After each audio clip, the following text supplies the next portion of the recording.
Good morning, everybody. Good morning. Well, good afternoon. Have you all ever tried to walk on water before? I have. I have myself. I know what you mean. It's funny. I'd kind of dip my foot in. I'd give a little prayer and say, okay, see if this works. And then my foot would go through. I actually heard that Matthew tried to walk on water last week. Yeah, I heard while you guys were paddle boating, you kept trying to walk on water, but you kept falling through. But I've actually seen some people walking on water, believe it or not. There's these video of these guys, and they're standing on the bank, and you see them like, all right, let's go. Pump up. And then they start running, and they actually start running on the water. And then like maybe 20 feet in, they'll fall in. And I thought, man, that's so cool. I mean, do they have special shoes? Are they running really fast? What is it? And it turns out there's a little plank underneath the water you can't see. And they're tricking everybody into making you think that they're actually walking on water, but actually it's a little boardwalk underneath the water. They pretend they're running on it, but they're actually, they could just stand on it and it would be fine. But it's not that much of an illusion to us, because we're not. It's not such a strange idea for someone to walk on water, is it? Because we read it in the Bible about how Jesus walked on water, how Peter walked on water. So that's kind of what we think. And so in Matthew 14, we read about the story about Jesus walking on water. In Matthew 14, verses 22 through 33. And we won't read all the verses today, but Jesus sends his disciples out so that he can have some moments in prayer by himself. He sends them in the boat. They're off in the middle of the water, because he wants to just spend another maybe an hour or two by himself, so he can just have those moments, those precious moments with Christ, with God, in prayer and communion. But as it is, this world is full of distractions. And even though Christ has separated himself, has a few moments of clarity of prayer, he can almost hear his disciples crying out to him. Because in the middle of their trip, a huge storm attacks them. And so, you don't think of big storms on a lake, but you can get a pretty big storm on a lake. There's times where you don't want to be boating on a lake, even though you think big storms in the ocean with 100-foot waves and everything. It gets pretty bad on lakes too, and it can feel really dangerous. And so they're in the middle of the lake in this huge storm, and Jesus doesn't have a boat himself, so how else is he going to get to them but just walk out to them? That doesn't seem like something that would cross our minds, but Jesus could do those things. He was the creator of this world. He could walk out on water if he chooses to. So he goes out, and the disciples they're still not used to Jesus, right? Jesus has been with them all this time.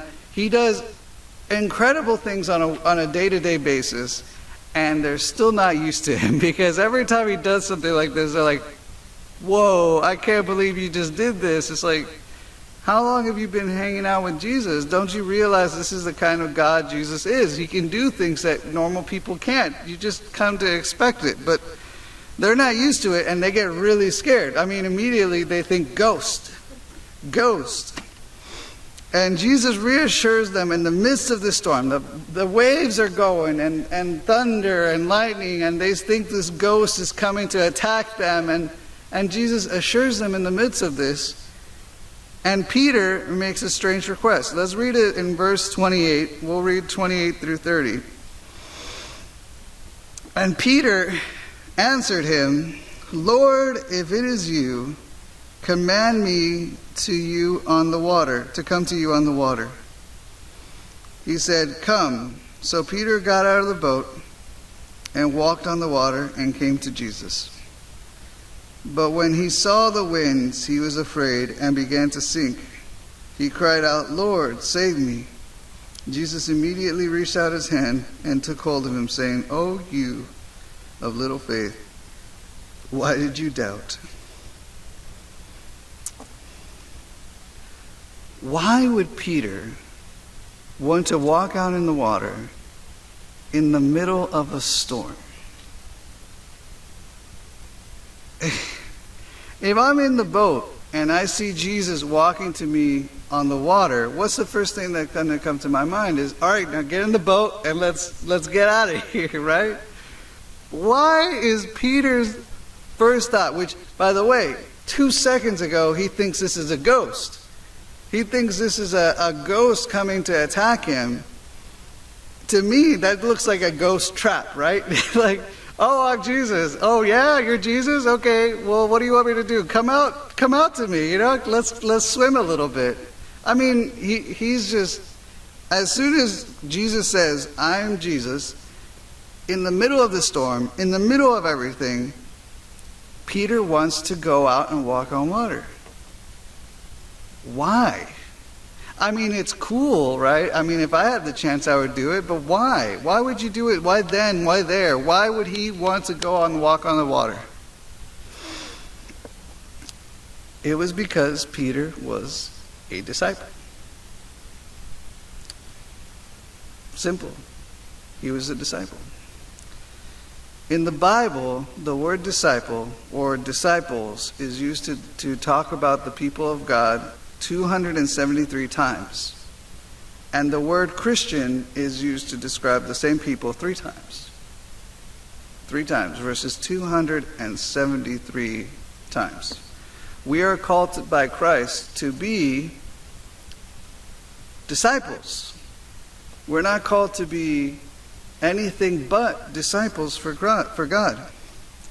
But we don't really understand what it means to be called a disciple. We equate disciple with student. You know, student, disciple. Same thing, right? But there's nuances that we don't realize in our culture. It's different. I mean, there could be a good student. A good student isn't a disciple. There's different things. But disciple has a deeper meaning. It has a deeper understanding that we can only understand when we understand the education of that time, when we understand what it really meant to be a disciple. Discipleship was the ultimate goal of the education experience that started with a stage called Beit Sefer. Beit Sefer. That was when you were 6 years old. And it was guys only. Sorry. You couldn't join, you ladies. You couldn't take part. You got to follow mom around and help her around the house and take care of stuff so that you could learn how to be a good wife. But the guys got to study and they got to go to school. Lucky guys, because it was not easy. It was tough. Beit means house. That's why Bethlehem means house of bread. Beit means house, and so Beit Sefer actually means house of the book. For 4 years, boys would study from Monday to Friday all day, and they only had one textbook. Can you guess what it was? It wasn't math. It was scripture. It wasn't science. The only thing you studied was the Bible, and not the entire Bible. The Torah, yes, exactly. They had to study the first 5 books of the Torah, of Genesis, Exodus, Leviticus, Numbers, Deuteronomy. They had to study that, and they had to actually memorize those 5 books of the Bible. So in my Bible, it's about 200 and, I would say it's a little less than that. It's about 100 and so pages, but I have small print. So you imagine 123 pages. But you imagine all the scrolls and every day memorizing it word for word for word for word. And by the time they were 10 years old, they had it completely memorized. I mean, you could say, what does Deuteronomy 3:3 say? And boop, verse. And they were quizzed like that. They had to memorize it so perfectly that people could just ask them a question and say, oh, that's what it is. That's what it is. I remember when I was 6 years old, I was a little bit of a wild animal at home. Because at home, my mom she was a stay-at-home mom with me and my sister.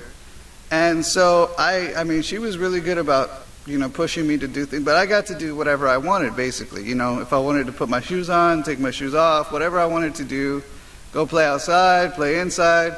I learned a lot, and I was intelligent, but I didn't like rules. I didn't like having to sit at a desk and, pay attention to the teacher and have to wear shoes and have to keep your clothes on and stuff like that. It's just not fun for me. So I hate shoes, and I would kick it off anytime I got a chance. And the teacher, and I would run around. I would do whatever I wanted in class. And so my first year of school was kind of a pain in the neck for the teacher. I didn't understand, the educational system we have today. Sit down, don't move, listen to the teacher. You can't go to the restroom whenever you want to. You have to raise your hand and ask permission. And I don't know. I imagine that if I had to memorize the first 5 books at 6 years old, I probably would have had a problem with that. And I'm not sure how much better it got by the time I was 10. I think I was about the same when I was 10 as when I was 6. But these children were so educated that by the time they were 10, they had already memorized everything and they were ready to move to the next stage of learning. But not everyone got to move to the next stage. Students who did well enough, who had memorized it pretty well, they got to move on. But the kids who kind of had a hard time, who didn't really pay attention, who weren't ready, they would go back home. And they were told to study some sort of work with their family. They were supposed to be apprentices or something like that. That was their job. So they were the rejects. They got to go be carpenters and mailmen and whatever have you. Only the best of the best got to continue. And this next stage was called Bet Talmud, which means house of learning. Here you would continue memorizing not just the 5 books, but the rest of the 39 books of the Old Testament. 39 books of the Old Testament. At 10, you would start, and you wouldn't finish until you were about 14. You had to memorize from Genesis to Malachi, 39 books in Hebrew, completely in your mind, without any books or any references. You had to know verse by verse by verse by verse by the time you were 14. You imagine that, Matthew, having to study that for school instead of studying math and science, just having to memorize the entire Old Testament word for word? It's tough. It's not as much fun. I imagine this was kind of ruling for most 10-year-olds. And they actually had to learn this art of Jewish question and answer, because the question and answers were not like how we have today. It's like, what is math? What is 4 plus 4? And you give the answer, 8, There was this complicated art of questions and answers where the person would say, what is 4 plus 4? And you'd have to say, well, it's 16 minus 8. What is 16 minus 8? Or you would have to say, all these things. It was a little bit like Jeopardy. Instead of saying, this is the answer, you would say, what is the Declaration of Independence? I don't know. It's a complicated thing. And so it was a strange art that you had to learn on question and answers. Even how you understood things was an art that you had to experience. It wasn't something.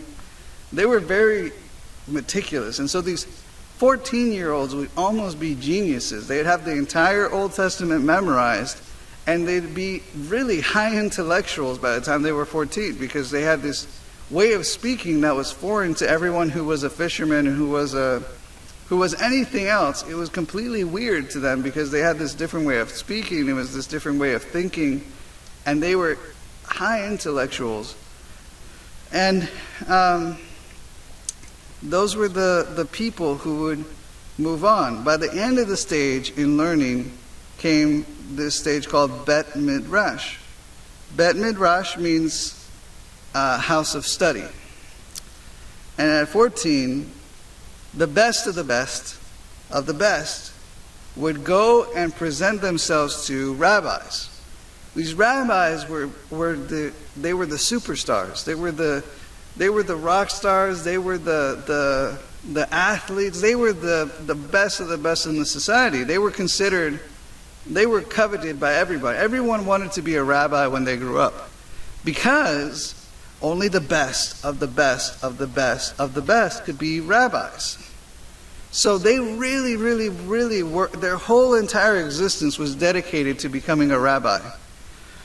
And so these rabbis were these high intellectual people who would teach the Word of God in a way that was so profound and so deep. And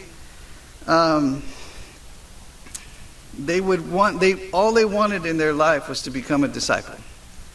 The rabbi would start asking them lots of questions. He'd say, what does it say? What does it say about the Ten Commandments? How are we supposed to follow? What does it mean to follow the Sabbath, for instance?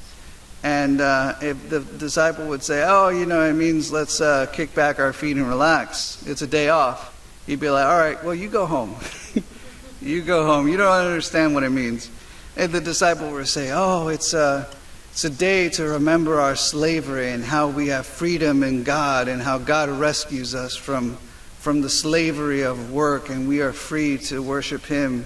The guy would be, okay, that's a good answer. Here's another question. And he'd give question after question after question. Only the most intelligent and the most dedicated people were allowed to become disciples. If they failed, the rabbi would say, go home, get married, and pray that your children become rabbis. That's what he would say. And they would try to catch up with the other people, but it was kind of a disadvantage because at this point they've dedicated 4 more years to studying than the other kids have, and so they've been kind of training and they've developed their skills a lot more. So at 14 they'd have to go back home and learn how to do whatever they were going to do before. But it was very dishonorable at that point. It was everything they wanted. Was their whole focus and their whole purpose with life was to become a disciple. And if they were accepted, they would have to leave everything behind. They'd leave their home. They'd leave their city where they lived. They would leave their parents and everybody in their entire life. They would leave them behind and follow this rabbi. And they weren't just following him, they were studying him. They were trying to become like him in every single way. The actual teaching of the rabbi was called their yoke. So these disciples would take on the rabbi's yoke, and they would learn from this rabbi. And it was only after they had been invited by the invitation, come, follow me, that they were considered to be disciples. It was their greatest honor to be a disciple. The greatest honor. They were happy to leave everything behind and follow this man around everywhere he went. They gave up everything in their own lives to become disciples. And then, once they became disciples, their entire world, everything in their life was dedicated to becoming exactly like that rabbi. They literally copied everything he did. If he ate with his left hand, they would eat with their left hand. If he scratched his head before answering a question, they'd scratch their head before answering a question. They would copy everything he did. They would copy his style of clothing. They'd copy him to his mustache hair. I mean, they copied everything. And in that group of disciples, there was a competition to be the best of the best of the best of the best. They wanted to be better than all the other disciples, because the best of the best of the best of the best would be commendated, and he would become the replacement for that rabbi. When the rabbi retired and when he decided he didn't want to teach anymore, this disciple would become the rabbi in his place. And they did their best to follow him so closely. They would try to be as close as possible to him. Everyone was nudging each other, trying to fight each other so that they can get as close as possible to this rabbi. They would answer as quickly as possible. They did everything they could to stand out. They try to be intellectual. They try to say everything they could just so they could stand out a little bit from amongst the other disciples. They're like little duckies following their mama duck. They were so desperate to follow their rabbi that they would literally be right behind his heels. So he'd be walking and they'd be sitting there right behind him, almost stepping on his shoes. And after walking a few miles, they'd actually be covered in dirt, in this grime and dirt, because he would walk in that area, in that time and place, a lot of dirt. And so that he would walk and the dust would kick up. And they would be covered with dirt and soot. And all the road debris would be on their clothes. And actually, a saying developed among the wise men of that time, that as they were looking at disciples, they would say to them, "May you be covered in the dust of your rabbi." May you be covered in the dust of your rabbi. What that meant was, may you follow so closely to your rabbi. May you be so near to them in learning, in relationship, in dedication, and in service, that you're covered with the dust of your rabbi, that you're covered with him completely to the point that is visible to everyone around you. And then came Jesus. So let's turn to Matthew 4. Turn back a little bit to Matthew 4, verse 18.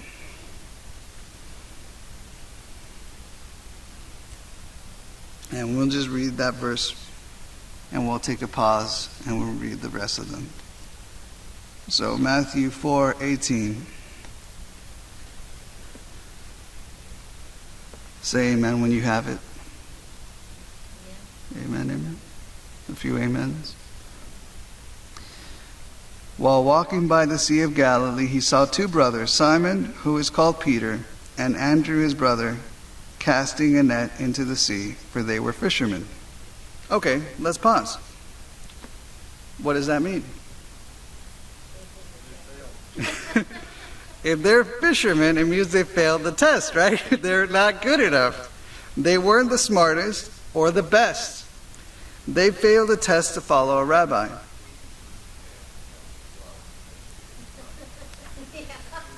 You know, I'll tell you this much though. Jesus is interesting, but just because you said that, I'll explain it in a little bit. Jesus didn't fail the test. He was gone in Egypt when the test started. So Beit Sefer, he was in Egypt, which means he wouldn't have been able to start Beit Sefer, which he wouldn't have been able to do Bet Talmud, and he wouldn't have been able to follow the education process. He was homeschooled. But we see in Luke, when he comes to the synagogue at 12 years old, and he starts sitting in front of them, and they start asking him questions, and he starts answering, and they're like blown away because of how intelligent he is. He would have become a disciple like that, but he missed the whole process. And I'm suspecting that as he came back, and he may have been ready to, they were thinking about introducing him to school and everything. I think then his father passed away, and he was forced to become a carpenter to take care of his family. But that's a good point. You know, he wasn't a disciple either. Jesus never, and that's another reason why you hear in the Bible where they kept saying, by whose authority are you teaching these things? Whose authority? Who was your rabbi, basically? Who was your rabbi, and why are you teaching these things? And Jesus is saying, my rabbi was God. God was my rabbi. I don't need any of you people. I have my own rabbi, which is God.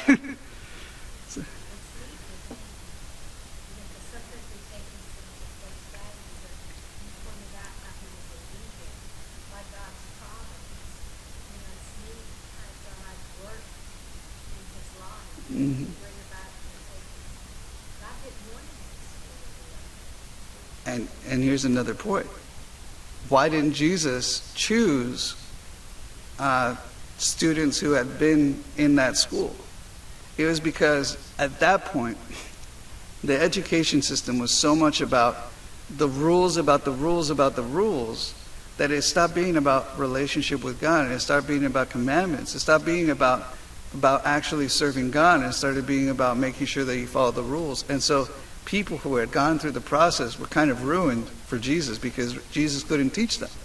They were so set in their ways that if you don't do this, then you don't love God, that he couldn't teach them. So he actually had to choose other disciples because the education system was ruining the people of that time. It was ruining them.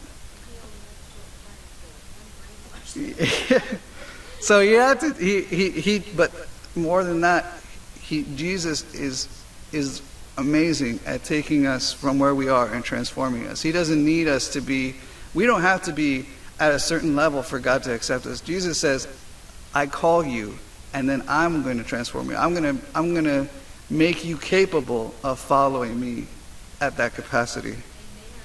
He doesn't choose the best of the best. He chooses us and then makes us into who he wants us to be. So they failed the test, and they had gone home in shame and taken up their nets in order to take care of their families. Peter actually was married with probably, he had a family of his own, because at that point he was probably a little older. He probably was possibly in his 30s himself, you know. And then here comes Jesus. In their shame and in their failure, here comes Jesus. And verse 19 says, and he said to them, follow me, and I will make you fishers of men. Immediately they left their nets and followed him. And going on from there, he said to the two other brothers, James the son of Zebedee, and John his brother, in the boat with Zebedee their father, mending their nets. And he called them. Immediately they left their boats and their father and followed him. Does that make a little more sense now? Have you always thought it's just so weird that Christ is just walking on the beach and he's like, hey, come follow me. And they're like, whoa, okay. And they just kind of leave, and they don't leave everything behind, and they don't even think about it. For these young men, their greatest hope was to be a disciple. And they had been told that they weren't good enough. They were told, you're not intelligent enough, you're not good enough, you can't be a disciple. And so Jesus comes around, and he's this new rabbi who teaches with power. He's performing miracles. He's preaching with authority. And they've never heard anyone speak with so much power in their lives. And they've never seen anyone perform miracles the way that Jesus has. And then, as they're working on their boats, Christ calls them. To me, I see them jumping out of the boats and swimming ashore. I mean, they're just so excited. Someone finally thought they were good enough to be a disciple. Someone finally saw the value in them. And it was all they could do to just run as fast as they could to follow Jesus, to be his disciple. So Jesus tells them, let's go to chapter 11 in Matthew, and verse 28.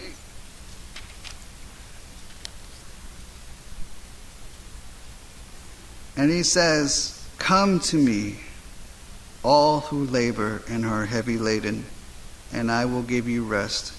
Take my yoke upon you and learn from me, for I am gentle and lowly in heart, and you will find rest for your souls. For my yoke is easy and my burden is light. What is Jesus saying? Learn from me. Because what I have to teach you is not burdensome. Christ didn't come to burden us, but to set the captives free. He called them to take on his teaching, because instead of finding more and more and more rules, more things to place upon people, more restrictions, he gave them freedom. For all those who were used to the heavy, soul-crushing burdens of religion, he set them free. He showed them salvation is attainable for everyone. All they have to do is become his disciple. His disciples. So for Peter, Christ transformed his life. He went from being a fisherman to being a loser in society, to being a reject in society, to being a disciple to the Son of God. Whew. So he began to pursue God passionately. He pursued Jesus so passionately. He followed closer than all the other disciples. Peter was the first in line everywhere Jesus went. He was right behind Jesus. He was covered in the dust of Jesus. He was always the first to speak. When Jesus asked who they say he is in Matthew chapter 16, verse 15, Peter boldly declares that he is the Son of God, the long-awaited Messiah. And when Jesus goes to wash the feet of his disciples, Peter refuses. He says, "You cannot wash my feet." Was this arrogance? No. How could his master, the object of his passion, the object of his entire existence, who he has dedicated his life to emulating, to serving, to just learning from, he has dedicated his entire life to that person. How could he wash his feet? Who, Peter is the servant, Jesus is the master. How can the master wash the servant's feet? And at the end of Jesus' ministry, when he is betrayed and taken to die, Peter is the only one who pulls a sword and tries to kill everybody. He's like, "I will die for you. I will kill whoever I have to. I'm not going to let them take you." And it was mostly because Jesus kind of said, "No, Peter," and I just imagine in his mind, he's like, "Oh man. So he's just going to let them take him?"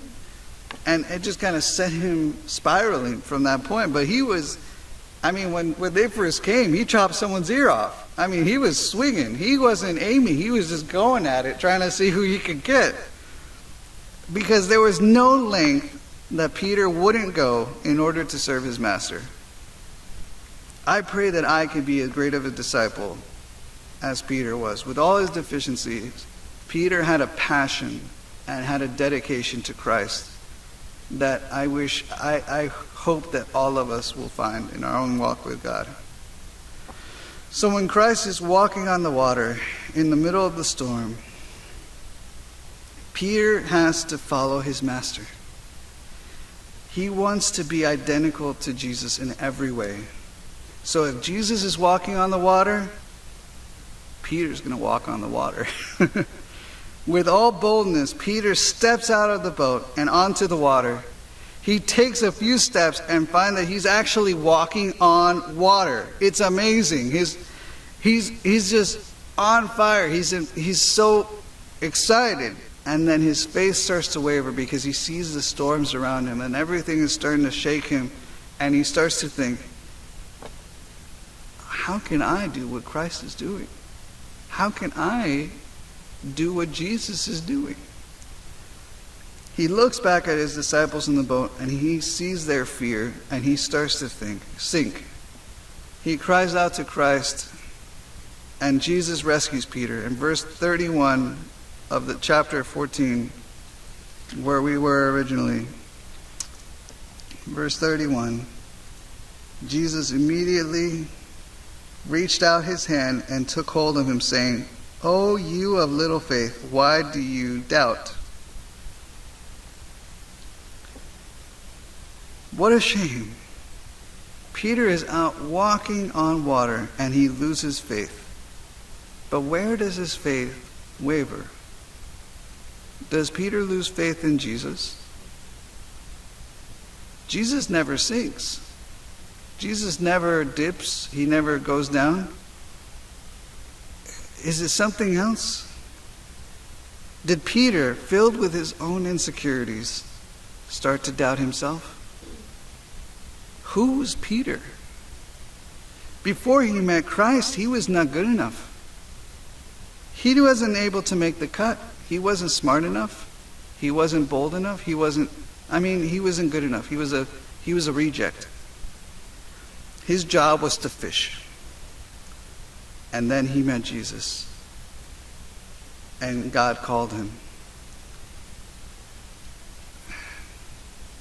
To doubt, what we don't realize is when we doubt ourselves, we're doubting God. Do you realize that? God has called us and he said, "You are my disciples." And then we say, "Okay, well, thank you for calling me, but did you know I'm a reject? Did you realize I'm not good enough? Did you realize that no one else thinks I'm intelligent enough? No one gives me the time of day.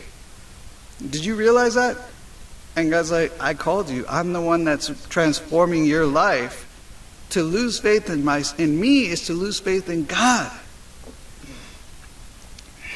John 15:16 tells us, "You did not choose me, but I chose you and appointed you that you should go and bear fruit and that your fruit should abide, so that whatever you ask the Father in my name, he may give it to you."